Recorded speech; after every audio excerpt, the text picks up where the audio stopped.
Palacios.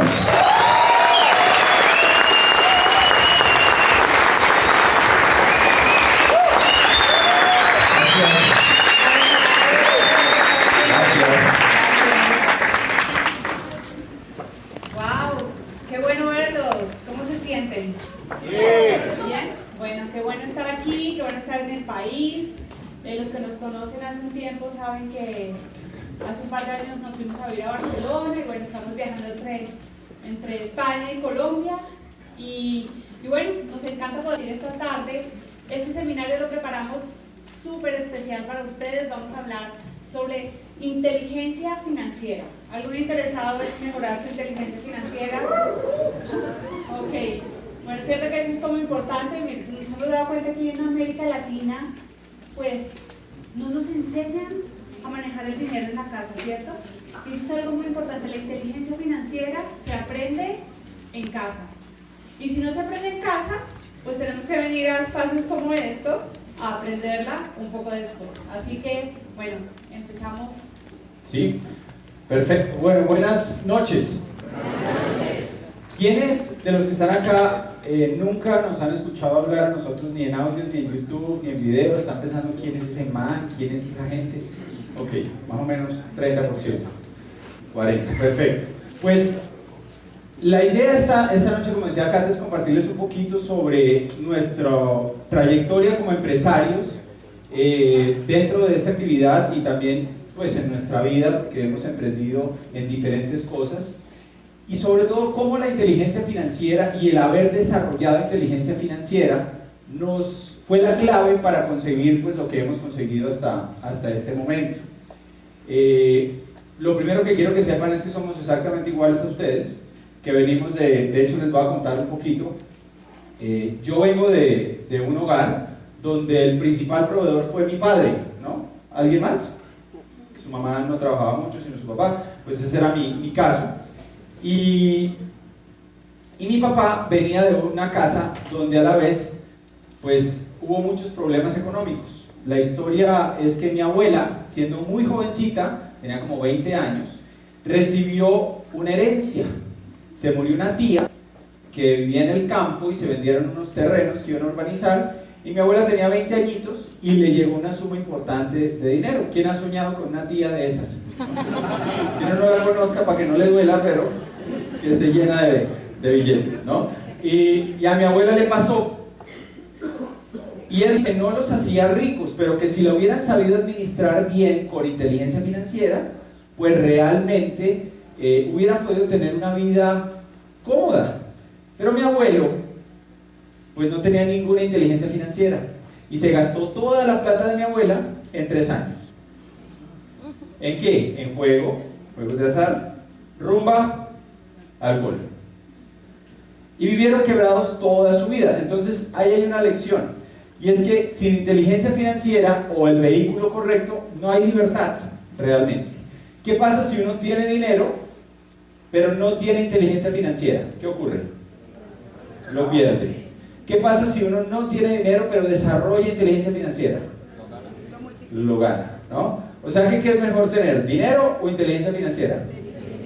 Es mejor tener las dos, ¿no? Es mucho mejor. Pero la buena noticia es que si no tienen dinero y desarrollan inteligencia financiera, pueden llegar a tener las dos cosas. Entonces mi papá, viendo la crisis en la casa, desde los 13 años empieza a trabajar, se vuelve un empleado de esos maravillosos. Él dice: yo voy a hacer el opuesto de mi abuelo, y el más madrugador, el empleado perfecto, el más juicioso, disciplinado, y pues se la pasa toda la vida trabajando. Era tan bueno que realmente empezó a ascender en la vida. Lo contratan de un banco internacional, del BID, del Banco Interamericano de Desarrollo, y empieza a crecer dentro de su profesión. Y él nos sentaba a mi hermana y a mí y nos decía: algún día yo me voy a jubilar, algún día voy a vender todo y me voy a ir a vivir a la playa, y voy a vivir frente al mar, voy a salir a caminar descalzo y voy a pescar. Yo no sé si eso es un sueño como de todos los bogotanos, ¿no? Como el mar queda tan lejos y el agua que uno ve es la que cae del cielo, como que todos soñamos con eso. Y entonces mi papá nos contaba su sueño, y la realidad es que 40 años después de que empezó a trabajar, ¿cuántos? ¿Qué me parece 40 años? Un montón de tiempo, ¿no? le dio un tumor cerebral, lo conectaron a unas máquinas y nunca se volvió a levantar, ni siquiera para ir al baño. ¿Cuándo creen que hizo realidad su sueño? Nunca, ¿no? Porque no tenía el vehículo correcto, ni tampoco inteligencia financiera. Porque le apostó a lo que Robert Kiyosaki ha llamado el ciclo de las ratas, que es trabajar, ganar, gastar y endeudarme, a ganar un salario. Ya les voy a contar algo. Hace, ¿cuánto? Como 2 meses, estábamos en Marruecos con unos amigos y hicimos un viaje espectacular, dormimos en carpas de jeques árabes, hicimos cuatrimoto en el desierto del Sahara, una cosa increíble. Les vamos a mostrar fotos ahora en la segunda parte. Pero el cuento es a que el guía nos lleva a una plaza en Marrakech, una plaza increíble porque hoy en día ahí venden las lámparas de Aladino, venden los tapetes estos espectaculares, están los que están con las culebras encantadores de serpiente. Es que el otro día dije culebreros y unos paisas se ofendieron, ¿no? Encantadores de serpientes con su flauta y las cobras ahí, ¿no? Increíble. Y el guía nos dice, en esta plaza, hace 200, 300 años, traían a los esclavos de toda África y los vendían. Y llegaban los traficantes portugueses y los compraban para llevarlos a América.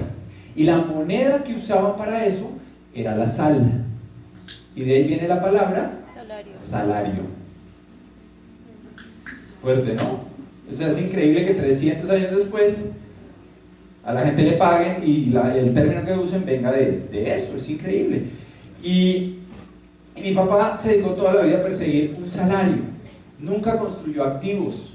El problema de un empleo y de ser muy bueno en lo que uno hace no tiene nada de malo, o sea, es buenísimo.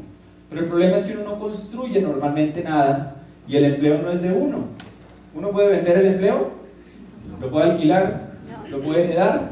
Entonces cuando se acaba, se acaba. Y eso le pasó a mi papá. Entonces yo crecí viendo que usted puede ser muy bueno en lo que hace, darlo todo y aún así no tener libertad y no hacer sus sueños realidad. Por el otro lado, mi otra familia, la familia de mi mamá, es una familia de empresarios. Mi abuelo montó una empresa hace más de 60 años, una empresa de artes gráficas.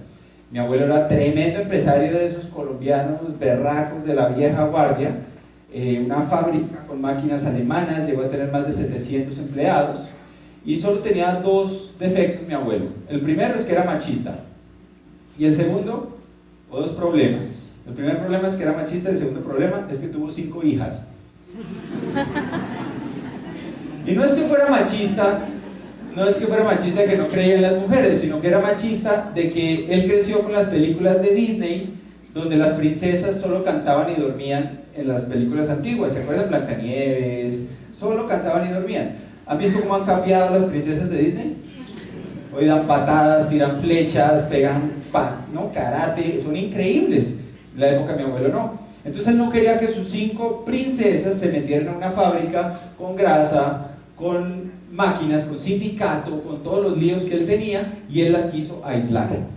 De un momento a otro mi abuelo se enferma, joven, pues 70 años, pero se enferma y cae gravemente enfermo de diabetes, y le toca buscar a quien le enseña lo que él sabe, y escoge a la persona equivocada, le enseña los secretos, le clava el puñal por la espalda, y una empresa que llevó a 700 empleados, en los 90 empezó a perder millones de dólares al año. Y hoy en día sobrevive con 40 empleados, pero es una empresa de vieja economía, pues que no tiene cómo crecer, ¿no?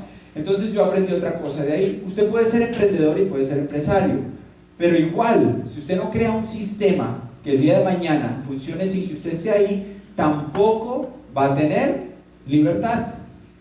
Cata y yo una vez montamos un restaurante y nos parecía buenísimo el negocio. Yo hablaba con mis amigos y yo les decía, yo soy dueño de negocio, pero ¿saben cuál era el problema? Si no estábamos encima de eso no funcionaba, no había sistema. Y cuando un negocio depende exclusivamente de usted, nunca va a tener libertad. Bueno, pues yo les cuento un poquito de dónde vengo yo. Yo soy caleña, una familia pequeña, solo tengo una hermana mayor. Mi papá siempre fue un alto ejecutivo de multinacionales. Cuando estoy terminando el colegio, trasladan a mi papá aquí a Bogotá, se lo trae una empresa gigante, como gerente de la empresa. Y pues en mi casa vivimos muy bien toda la vida, yo soy la menor, niña consentida, ¿no? Entonces me acuerdo que estaba empezando la universidad, estaban los primeros semestres de la universidad, y un día llego a mi casa, digan, un miércoles llego a mi casa, y adivinen qué, mi papá estaba ahí, y eso nunca pasaba, o sea, porque nosotros nunca lo veíamos a él siempre estaba trabajando o viajando. Y yo le digo, mami, ven, y mi papá, ¿qué hace acá este señor, no? Y me dice, no, mi amor, es que lo despidieron. Y yo, ¿qué? Que lo despidieron.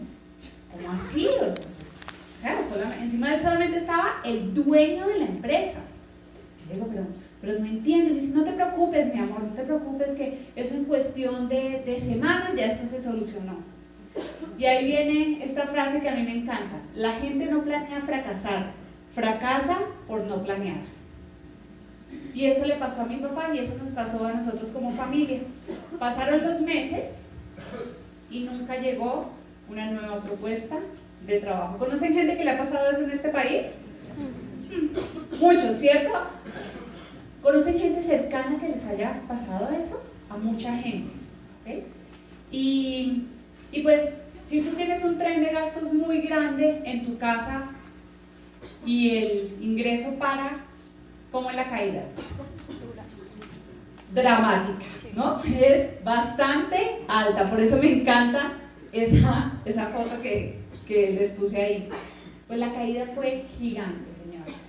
En cuestión de meses, pues, claro, o sea, todo tenía, ¿no? Hipoteca, créditos. O sea, había pasado muchísimo dinero por las manos de mi papá, pero él siempre sacaba créditos con todo y mejor dicho, nunca planeó y nunca en su mente él, ¿no?, tuvo la posibilidad de pensar en que su salario, su empleo podía parar. Así que en cuestión de meses pues ya tenemos problemas financieros graves. Mis papás deciden irse a vivir al Eje Cafetero. Eso fue un golpe muy fuerte para mi mamá porque la familia se tuvo que dividir. Mi mamá, mi hermana y yo siempre fuimos muy unidas y fue muy duro. Mi mamá nunca pudo pues como sobreponerse a eso que pasó. Y ahí viene una segunda enseñanza, y es que el dinero es una lupa. ¿Se han dado cuenta de eso? El dinero saca lo que hay dentro de ti. Así que mi papá nunca había sido empresario, nunca había hecho negocios, siempre había sido un buen empleado. Y entonces él coge la liquidación de la empresa, lo que queda de vender las cosas después de pagar algunas de esas deudas, y entonces decide ir y montar un negocio. ¿Y cómo creen que le fue en ese negocio? Pues muy mal, porque es que no se trata de tener una plata y yo monto cualquier cosa. Ser empresario necesita educación y necesita tener una forma de pensar totalmente diferente. Así que después de eso, pues los problemas fueron aún mayores, ¿no? Y yo me acuerdo que a los 17 años, yo estoy estudiando diseño industrial en la Javeriana acá, y pues tengo que empezar a trabajar para poder pagarme mis estudios y todos mis gastos aquí. Y pues realmente eso de que el dinero es una lupa es un concepto muy interesante. El problema de la educación financiera es que normalmente la enseñan en el colegio, no. Las universidades, ¿dónde lo aprende la gente? En la casa. ¿Y cómo lo aprende la gente? Por las emociones de los padres y por los dichos de los papás. Entonces no sé en su casa cuáles eran las frases que se usaban con respecto al dinero. Pónganse a pensar un instante, ¿no? ¿Qué decían en su casa con respecto al dinero? Mi papá, por ejemplo, tenía una que era: en este país el que no debe, no tiene. Y por eso yo a los 21 años ya estaba endeudado. En otras casas, en la casa de Cata decían: el dinero es sucio, ¿sí? O no se habla de dinero en la mesa. En otros lados, no sé, ¿quién me ayuda? ¿En su casa qué decían? Somos pobres. Pero Esa es clásica, ¿no? Somos pobres pero honrados. Esa la heredamos de las telenovelas mexicanas, en que el galán era malo, la mamá era peor, pero la pobre muertecita de hambre, esa sí era buena, la hijo de madre, ¿no? Entonces uno crece creyendo que es malo tener plata y todos esos mensajes entran al inconsciente y entonces después uno rechaza el dinero porque es sucio, porque es sinónimo de no ser honrado, etc. Y fíjense lo importante que es esto culturalmente, que hemos dado pues talleres de inteligencia financiera en distintos lugares y nos hemos dado cuenta que en los lugares más prósperos del mundo las frases cambian. Por ejemplo, en Medellín la frase clásica del dinero es: el dinero está hecho, solo hay que salir a buscarlo. Esa es paisa. ¿Será que por eso son la región más emprendedora del país? O sea, tiene que ver con cómo pensamos. Y el dinero es una lupa que magnifica lo que hay en su interior. Si usted es una persona mala, un terrorista, y tiene mucho dinero, ¿qué va a hacer? Mucho mal. Si usted es una persona buena, le gusta ayudar a los demás, le gusta ayudar a una fundación de niños, ¿qué va a hacer con dinero? El bien. O sea, el dinero por sí solo no es ni bueno ni malo, sino que magnifica lo que hay dentro suyo. Para mi abuelo, que le gustaba el alcohol, ¿no? Que le gustaban los juegos de azar, que salía el viernes y llegaba el domingo, ¿qué significaba para él tener más dinero? ¿Le mejoraba su calidad de vida? Significaba más problemas en la casa. Entonces, por eso es tan importante que trabajemos en nuestro interior y que nos eduquemos y desarrollemos inteligencia financiera, además de otros valores. Y aquí hay una frase, dale, para que vean que venimos igual que todos. O sea, somos diamantes hoy en día, pero éramos diamantes en bruto, pero bien brutos, ¿no? O sea, cuando comenzamos esto, no teníamos ninguna inteligencia financiera. Yo viendo la historia de mi padre, yo quería hacer algo diferente, pero no encontraba qué, ni cómo. Entonces, un día, me toca ya entrar a la universidad, mi abuelo consigue que un tío, que era decano de economía de la universidad, almuerce conmigo, y adivinen de qué me convenció. ¿Estaban ahí o qué? Y empiezo a estudiar economía, 5 años. 5 años después sale un cartelito en la Facultad de Economía que ponía: Citibank busca economista recién graduado. Y ponía el salario. Y vean, esa foto es en Marruecos. Y ponía el salario, ¿no? Y era el mejor que estaban pagando en todas las otras empresas que estaban contratando. ¿Qué creen que hicimos los 17 que nos estábamos graduando? Nos fuimos para el Citibank. Y cuando llegamos nos dimos cuenta que habían puesto el cartelito ese en otras universidades también. Y había 100 para un puesto de trabajo. ¿Cómo se siente uno cuando hay 100 para un puesto de trabajo? Como que uno pierde un poquito la dignidad, ¿no?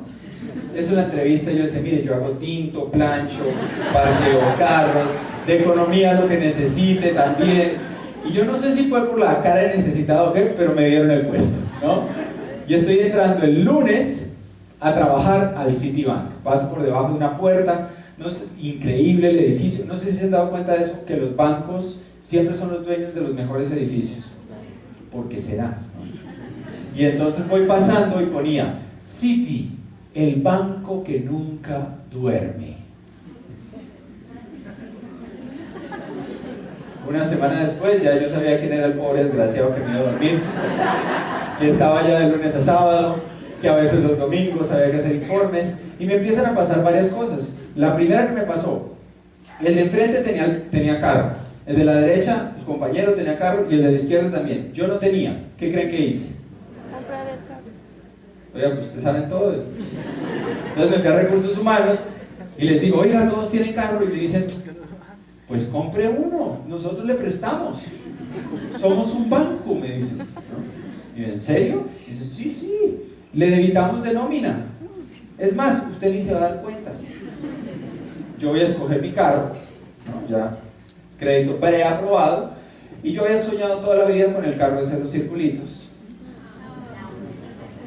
Cuando vi la quincena dije: bueno, pues toca el del rombito, igual es geometría, no pasa nada, ¿no? Y entonces me compro mi primer carro. Lo debía todo, yo pensaba que era mío, pero pues, si usted cree que algo es suyo, deje de pagar la cuota 3 meses y verá como el dueño aparece, ¿no? Yo pensaba que era mío el carro y estaba feliz porque tenía 21 años y tenía mi carro, ¿no? y luego lo debía todo. Lo otro que me pasó es que ustedes se han dado cuenta que en la bolsa, yo trabajaba en la bolsa, acciones, tasas de interés, euros, toda esa vaina, ustedes sí saben que eso a veces se cae, y han visto un término que es viernes negro. Negro salió en la crisis del 29 porque se cayó mucho, y cuando eso se cae mucho hay gente que pierde las pensiones, hay gente que se tira, los traders de bolsa, los corredores se tiran en Nueva York de los edificios de 100 pisos y se suicidan cuando eso pasa, y hay mucho estrés. Y eso eran los viernes negros. La economía hoy en día está tan jodida que ya hay martes negro, miércoles negro, jueves negro, cualquier día puede ser negro. Y yo estaba saliendo de un día de esos negros de la oficina, así, yo me sentía como con una piedra así dentro del estómago, y entonces me dice un compañero de trabajo, oiga Fer, qué estrés, ¿no? Y yo, uy, sí, qué estrés. Y me dice, ¿por qué no vamos aquí al lado, que hay un bar, restaurante chévere, y nos tomamos algo? Y yo, pues, bueno, hagámosle, ¿no? Y entonces vamos allá. Acuérdense que yo trabajaba aquí en la 98 con novena, en el Citibank. ¿Cómo creen que son los restaurantes por ahí? ¿Caros o baratos? Caros. Entonces llegamos allá, piden una botella de aguardiente, nos tomamos la botella de aguardiente. ¿Para qué? Se nos empezó a bajar el estrés. De pronto me dice, pidamos otra. Bueno, háganle, pidamos otra, piden otra botella de aguardiente. Ya después de la segunda botella nos valía huevo la bolsa que se caiga. Ya nada nos importaba. Pero entonces llega el mesero con la cuenta y yo la vi y me volví a estresar. Pucha, era increíble esa cuenta. Y entonces empieza y le dice al primero, ¿cómo va a pagar? Y yo veo que empiezan a sacar unas tarjetas de plástico que nos habían dado en el Citi, ¿no? Y empiezan a decir con tarjeta y empiezan a pasarla, ¿no? Llegan donde estaba yo y me dicen, ¿cómo va a pagar? Y pues, ¿qué creen que hice? Pues, con tarjeta. Yo nunca lo he usado. O sea, yo era virgen en el tema de tarjetas de crédito. Y entonces me pregunta el mesero, ¿a cuántas cuotas? Oiga, yo no tenía ni idea. Y le digo, ¿a cuántas se puede? Y me dice, pues a 36. Y yo, pues a 36. O sea, pagaba el guayabo 3 años. Brutos financieramente. Bueno, yo también era una bestia financiera, ¿no? O sea, en mi ADN, pues yo nunca había oído que existía eso de la inteligencia financiera. Yo me acuerdo que mi mamá me dio una tarjeta de crédito cuando yo cumplí 16 años, ¿no? Una de esas amparadas. ¿Alguien tuvo tarjetas de esas amparadas? Esa era como la tarjeta mágica, ¿no? O sea, porque uno gastaba y los papás pagaban la tarjeta. Pero pues mis papás se quiebran un año después y yo me quedo con la tarjeta, ¿no? ¿Y qué hace uno cuando está quebrado con una tarjeta de crédito? Uno compra lo que no puede pagar. Ya, y no solo jovencito, hay unos que se quedan con la bobada unos años más. Y entonces, pues yo qué hacía, ¿no? Yo por ejemplo, iba a un centro comercial y entonces, ¿no? Yo veía unas botas. Y mujeres, los hombres no van a entender mucho esto, pero mujeres, ustedes saben que algo pasa con los zapatos y nosotras, ¿cierto? O sea, no importa, y uno dice, no voy a mirar, pero ahí estaban, se aparecen, y uno dice, bueno, Dios, lo que tú quieras. Entra uno al almacén y solamente hay un par y es del número de uno. ¿Uno qué hace? Dios, eso fue una señal, ¿no? Eso fue una señal, me tengo que comprar mis botas, ¿ya? Pero pues yo trabajaba para mantenerme, ¿no? Yo modelaba y trabajaba organizando eventos, y entonces, pues yo, o sea, a duras penas me alcanzaba. Entonces yo siempre me acordaba de mi tarjeta de crédito. Y entonces yo pensaba algo, yo decía, bueno, pero si, digamos, las botas costaban 120,000 pesos, ¿no? Yo decía, pues si las difiero a 12 meses, pago 10,000 pesos al mes. ¿Quién piensa igual que yo? No levantan la mano porque les da pena, pero allá hay una, me gusta la sinceridad, me gusta. Pues yo pensaba eso, yo no tenía ni idea que existía una cosa que se llama interés compuesto, ¿no? ¿Ustedes saben qué es el interés compuesto? ¿No? Se los voy a mostrar. No es culpa mía, ¿vale? Yo no me inventé nada de esto, pero ahí está. Por ejemplo, ¿no? Usted hace un avance con su tarjeta de crédito de 160.000 pesitos. ¿Mucho o poquito 160.000 pesos? Poquito, ¿cierto? Pues eso es un huequito y uno dice, ay, eso no pasa nada, tinga, ¿no? Y pues pasémoslo a 36 cuotas para pagar bien poquito, ¿no? Pues si usted hace eso, esos 160.000 pesitos, usted termina pagando 816.456 pesos. Señores, eso es el maldito interés compuesto, ¿ya?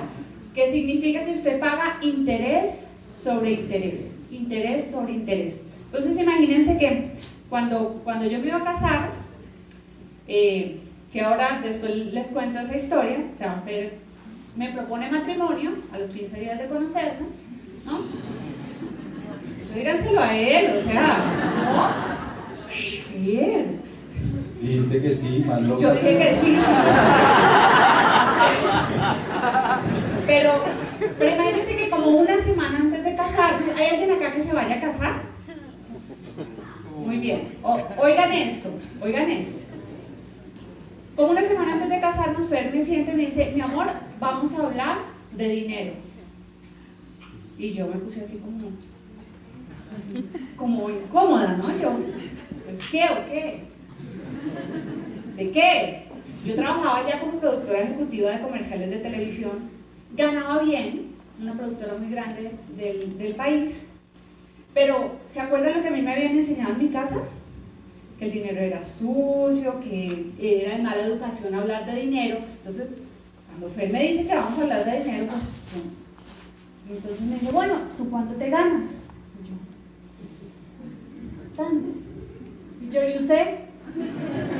Tanto. Y yo, ay, le va bien. Buen partido, ¿no? Y me dice, ¿y tú tienes deudas? Y yo le digo, no, yo no tengo ninguna deuda. Y me dice, entonces me imagino que esa tarjeta de crédito que te la pasas sacando, la mantienes en cero. Y yo, hey, mire, con mi tarjeta de crédito no se pasa, dígame ya, devuelvo anillo, cancelamos todo, pero mi tarjeta de crédito. Y me dice, no, ven, en serio. Y yo digo, pues yo siempre pago la cuota mínima, ¿sí o no? ¿No? Y yo, eso sí, no me atraso. Entonces él me dice, bueno, pues mañana vamos a ir al banco y vamos a pagar el total de esa tarjeta, porque eso es una deuda. Y entonces yo me volví a enamorar, yo, ¡ay, divino, esto es casarnos! ¡Wow! No, o sea, ¿usted se imagina que a un novio le diga que le va a pagar toda la tarjeta? No, o sea, partidazo. Nos fuimos al otro día al banco, ¿no? Pedimos el saldo de la tarjeta y Fer saca y paga todo. Y deja la tarjeta en cero. Y yo, ¡ay, nos vamos a casar! Coge la tarjeta, coge unas tijeras y la corta. Y me dice, tú vas a volver a tener tarjeta de crédito el día que entiendas que una tarjeta de crédito es un medio de pago, no de financiamiento. Y yo dije, y dije, wow, ok. Y llegamos a la casa y me acuerdo que me dio un par de libros de Kiyosaki y me dijo, vas a empezar a aprender cómo manejar tu dinero. Porque no importa que tú seas productora ejecutiva de comerciales de televisión, no importa si eres la dueña de la productora de comerciales de televisión, pero si tú no sabes las bases de la inteligencia financiera, nunca vas a poder prosperar ni tener éxito. Así que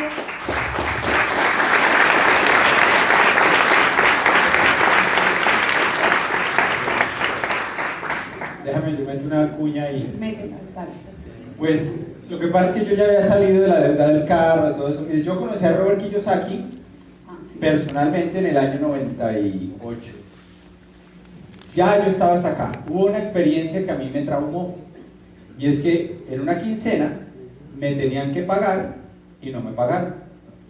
Entonces yo llamé a Recursos Humanos, ¿no? O sea, le pregunté al compañero de trabajo, oiga, ¿no pagaron? Y me dijo, sí, ya pagaron. Y en Recursos Humanos me dijeron, le vamos a mandar el extracto. Y pues resulta que esa quincena era más lo que yo debía que lo que me tocaba. Yo sé que eso aquí ni a nadie le ha pasado nunca, ¿no? que le pagan y le dan ganas como de autoatracarse, que eso ya no es suyo, ¿no? Que lo deben todo. Y cuando me pasó eso, pues me sentí muy mal y dije, oiga, yo estoy viviendo exactamente la misma vida que vivió ¿quién? Mi papá, persiguiendo el dinero toda la vida detrás de un salario. Entonces yo dije, tengo que hacer algo diferente. Yo voy a un evento en Estados Unidos y a la entrada hay un japonesito, bueno, un japonesote, regalando unos cassettes. Eran unos cassettes rosaditos. Es hawaiano.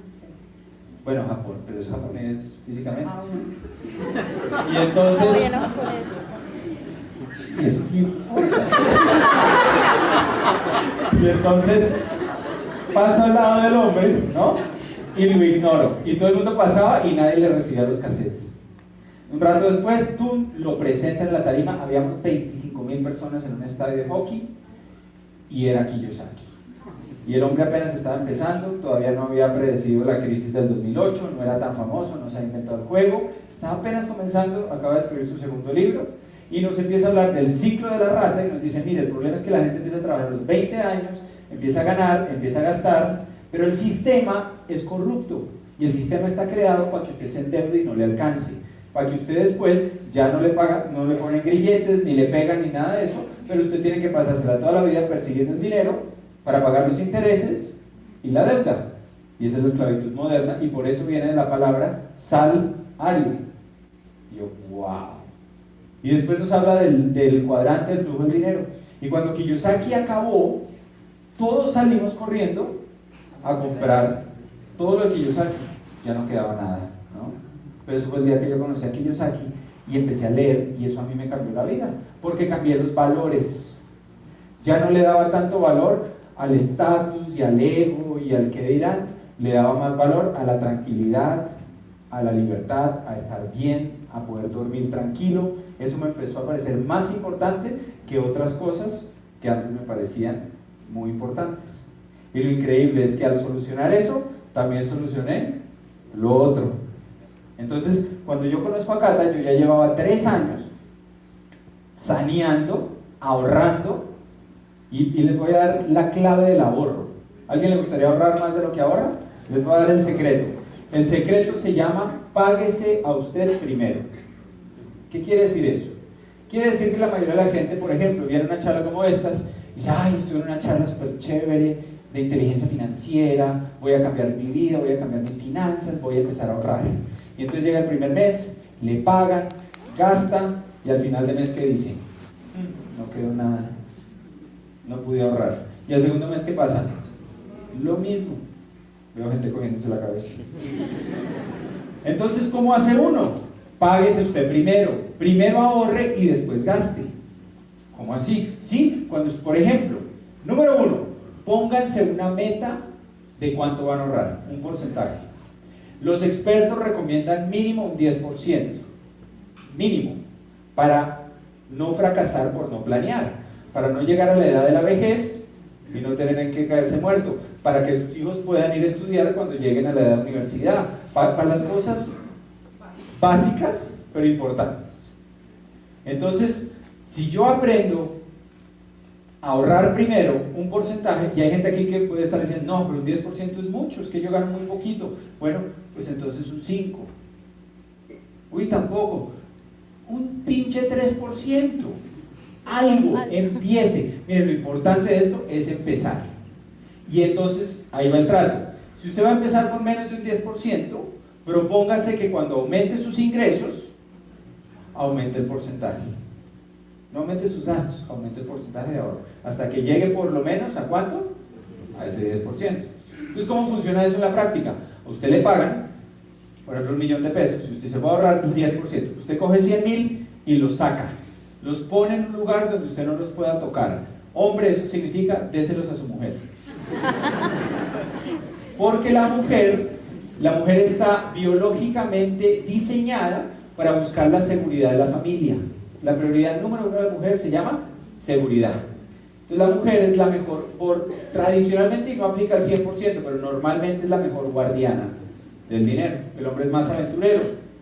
El hombre, si tiene unos ahorros y llega alguien y le dice, oiga, venga, le tengo una inversión buenísima, hay unas moneditas ahí online, hagámosle. Ay, sí, hagámosle. Y entonces, sí, son más mensos. Las mujeres son más balanceadas en ese aspecto. Entonces, empezar a ahorrar. Fernando, pero es que yo me gano 1 millón, pero me gasto 1 millón. Entonces, ¿cómo voy a hacer eso? Mire lo que pasa, esto es súper interesante. Cuando usted ahorra primero, se paga usted primero, ya a usted le quedan 900.000. A usted le toca hacer algo. Entonces usted mete su mente en problemas. La mente hay que meterla, porque la mente no está diseñada ni para que usted sea feliz, ni para que usted prospere, ni para nada de eso. La mente nuestra, o por lo menos la parte más antigua de nuestra mente, que es el cerebro reptiliano, tiene millones de años y no fue creado para nada más que para una cosa. Cuando nos perseguían los tigres esos con los dientes de sable y vivíamos en cuevas y en los inviernos pasaban a veces 8 meses en hielo, ¿para qué estaba entrenada nuestra mente? ¿Para qué? Sobrevivir. Cuando una mente como la nuestra está diseñada para sobrevivir, ¿cuál es el tipo de químicos que produce normalmente? Químicos que le producen a uno, ¿qué tipo de emociones? Miedo. ¿Qué más? Estrés, inseguridad, ansiedad. ¿Será que a esa mente le importa que usted sea feliz? No. ¿Que usted sea pleno? No. ¿Que sus hijos sean maravillosamente felices? Para nada. Entonces nosotros tenemos que aprender a usar nuestra mente. La mente es un excelente esclavo, pero es un terrible amo. Entonces, si yo aprendo a ponerle a mi mente buenos problemas, la mente sí soluciona los problemas. Entonces, si yo llego a fin de mes y me hace falta esos 100.000 pesos que ahorré, ¿sabe qué?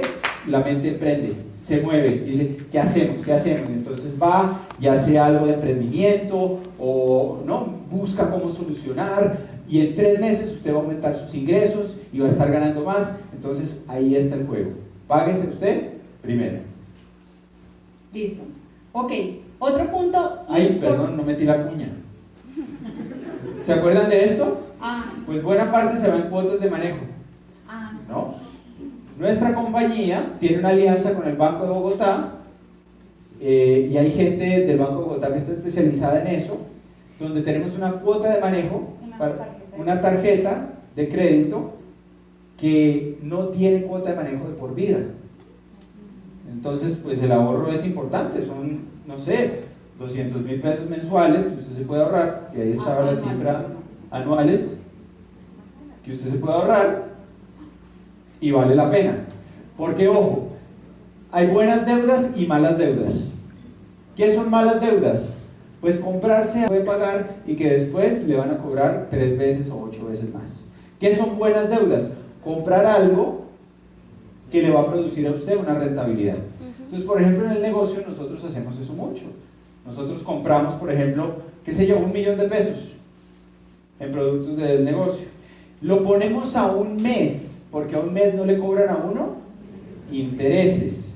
Y yo he trabajado en bancos y le puedo asegurar que es el único escenario en que usted le gana al banco, pagando las cosas 1 mes. Y la rentabilidad de esos productos es de un 43% mínimo, y además si usted logra el 5K o cualquier cosa de esas que tiene la compañía, la rentabilidad puede ser del 60-70%. Entonces, ¿buena deuda?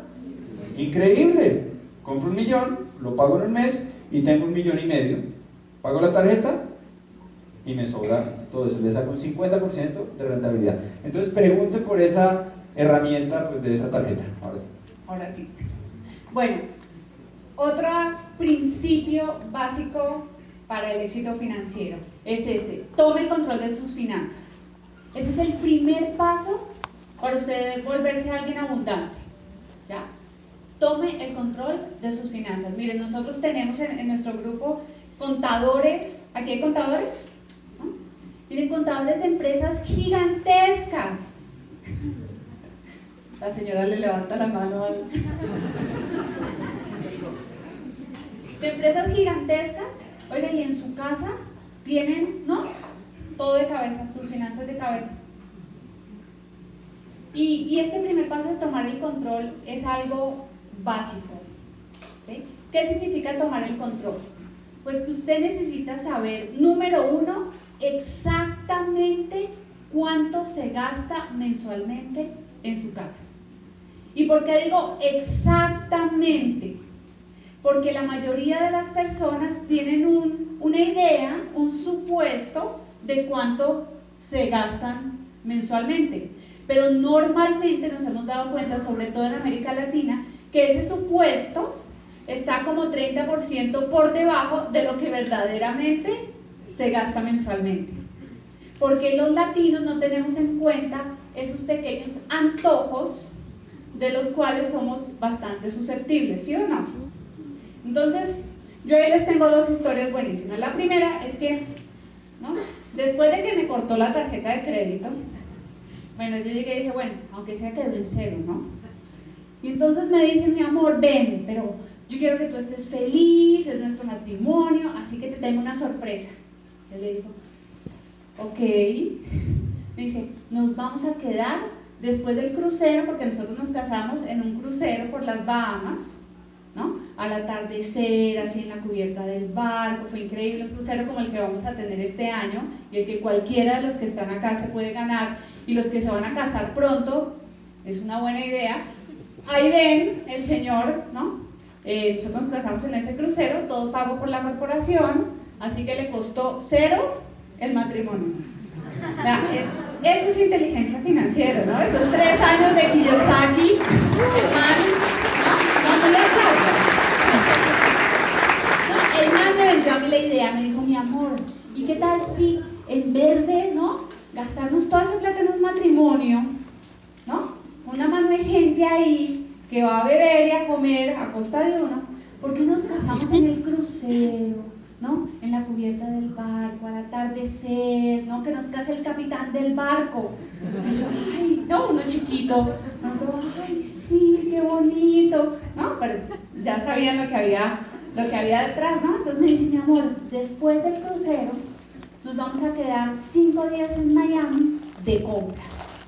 Y yo, wow. No, yo, tan divino, esto es casarse, a llevar de compras. No, bueno, yo tenía 22 años, bueno, o sea, todo es, ¿no? Y entonces me dice, bueno, mi amor, pero ¿te acuerdas que es muy importante y vamos a ser inteligentes financieramente? Yo le digo, ok, ¿no? Y me dice, vamos a hacer un presupuesto. Y yo dije, bueno, o sea, me sonó lógico, ¿no? Me dice, listo, pero entonces para hacer un presupuesto, cuando uno se va de compras así, lo mejor es hacer una lista de compras. ¿Cómo así? ¿Vamos a ir a hacer mercado o qué? No, pues no es una lista de compras cuando uno va al supermercado, ¿no? Y me dice, no, pues mira, tú vas a escribir en una lista lo que necesitas. Entonces, por ejemplo, vas a poner un pantalón negro. ¿Qué? O sea, sí. Si no haces esa lista, pues no podemos ir de compras, porque tenemos que ser inteligentes financieramente. Así que ustedes se imaginan uno en un mall en Miami a los 22 años, con una lista, buscando